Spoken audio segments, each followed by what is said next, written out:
Well, we're nearly 24 hours on from one of the greatest quarterfinal matches in Rugby World Cup history. Gents, I think the greatest thing that I've seen in the last 24 hours was a post that you reshared, Jeff. It was from Guinness. They said, have a Carlsberg today because we are sick of the colour black.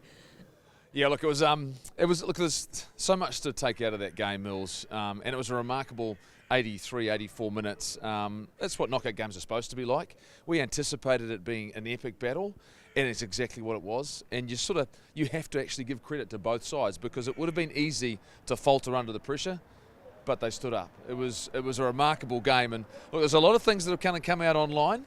I'm looking forward to seeing Mills Mulioina's last 90 seconds of commentary. You're going to get to see that at some point. Nisbo's as well.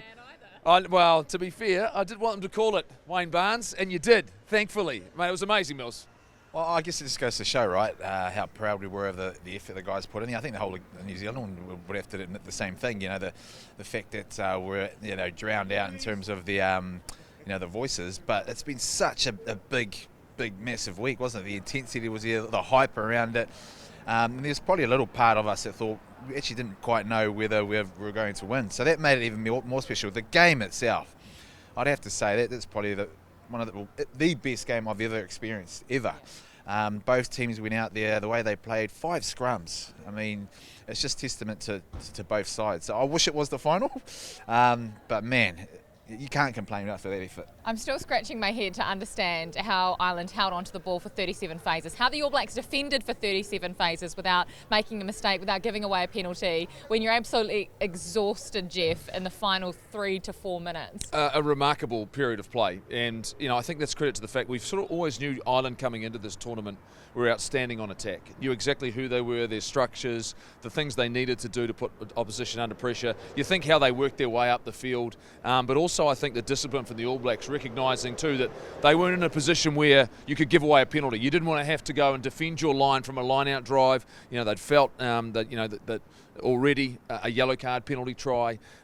So their discipline, accuracy. But it'll go down as one of the greatest periods in the game. Look, I've spent a bit of time trying to think about how we've ended up here because I think that's, for the All Blacks, you think about what they've gone through over the last couple of years, and I've come down to one name.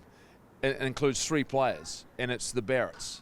Where we've ended up with those 3 players, where they were 2 years ago, one's one of our starting locks, one's moved from second 5 to, or gone from fullback to second 5, the other one gone from first 5 to fullback, and all of a sudden we're a different rugby team, the way and the nature that they play. I've come down to those 3 brothers, I think, and them working out how to use the Mills. That's my assessment of the last 2 years, and this is why we're now continuing to win a World Cup. So you think we need 23 Barretts going forward, mates? But you're right. They're a big, massive part. But to go on about what you said before, and the discipline that you mentioned also, Chris, it would have been so easy, right, for them to say, okay, we'll just give it away, given everything that's kind of happened the last 18 months.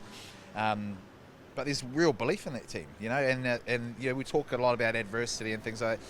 That was probably the biggest moment of their lives, and they stayed connected. 2 yellow cards. I mean, they played with 60 odd minutes with only 13 players. That's huge.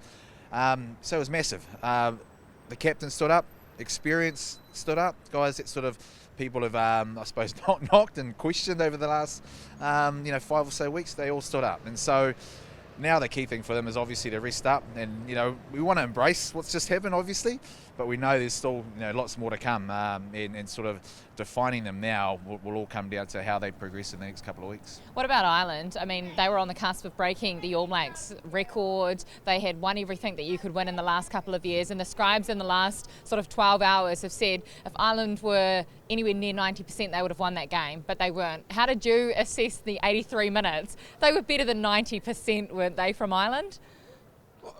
The All Blacks were never behind on the scoreboard. The best team on the night won. I mean, that's what knockout rugby is. And to say that you weren't at 90%, I think that's, to put in JK's words, that's absolutely irrelevant, is the fact that they weren't allowed to do some of the things they've done on the effort and work of the All Blacks. What they did wasn't good enough to beat the All Blacks on that given night. And they knew what was coming.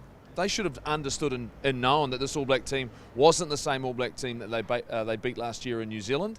And in the end, they weren't good enough. That's as simple as it gets. I've been to World Cups where I've been in All Black teams where we weren't good enough. You can't hide away from the fact. There's been a lot of talk about Ireland.